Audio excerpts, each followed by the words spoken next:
നടൻ ഷാനവാസ് അന്തരിച്ചു. മലയാള സിനിമയുടെ ആധുനിക കാലഘട്ടത്തിൽ ശ്രദ്ധ നേടിയ നടൻ പ്രേം നസീറിന്റെ മകനായ ഷാനവാസ് ഇനി ഈ ലോകത്തില്ല. 71ാമത്തെ വയസ്സിലായിരുന്നു അന്ത്യം. തിരുവനന്തപുരത്തെ സ്വകാര്യ ആശുപത്രിയിലായിരുന്നു അവസാന ശ്വാസം. വൃക്ക സംബന്ധമായ ആരോഗ്യ പ്രശ്നങ്ങൾക്കായിരുന്നു ചികിത്സയിൽ കഴിയുന്നത്. 1981 റിലീസായ പ്രേമഗീതങ്ങൾ എന്ന ചിത്രത്തിലൂടെയാണ് അദ്ദേഹം സിനിമയിലെത്തിയത്.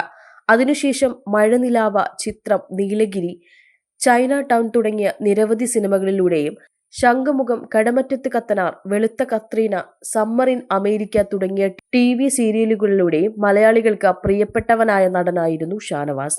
വൃക്ക സംബന്ധമായ പ്രശ്നങ്ങൾ മൂലം ചികിത്സയിലായിരിക്കെ കഴിഞ്ഞ ദിവസം രാത്രി 11 മണിയോടെയാണ് അദ്ദേഹത്തിന്റെ നില അതീവ ഗുരുതരമായി മാറിയത്. പിന്നെ നിശബ്ദതയിലേക്ക് ഒരു യാത്ര.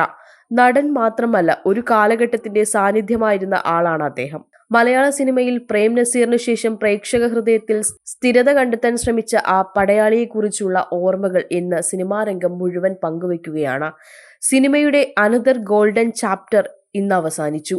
ശാന്തിയായി സംഗീതമാക്കി അദ്ദേഹം ഇണങ്ങിപ്പോയ ആ അവസാന യാത്രയ്ക്കായി മലയാള സിനിമയാകെ ശിരസ്സു കുനിക്കുന്നു. Insta News Malayalam, Thiruvananthapuram.